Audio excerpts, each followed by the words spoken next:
number 5, ang fangirl moments ni Biniaya at Stacy na sobrang relatable sa Blooms. Ang cute kasi habang nagsisisigaw sila sa fave artist nila na para bang walang paparating na concert sa susunod na linggo sa mismong Philippine Arena.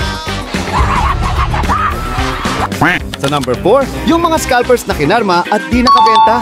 Sabi nga ng ilang netizens, love it, wag na wag bibili sa scalpers para masaya. Aray ko.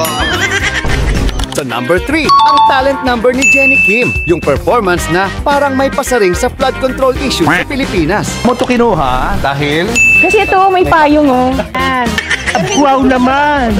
Wow. Number 2, ang maswerteng fan na nakaakyat ng stage. Ito yung sobrang sulit moment, literal, na once in a lifetime. At ang sa top 1, ang heartfelt message ng members sa Pinoy fans.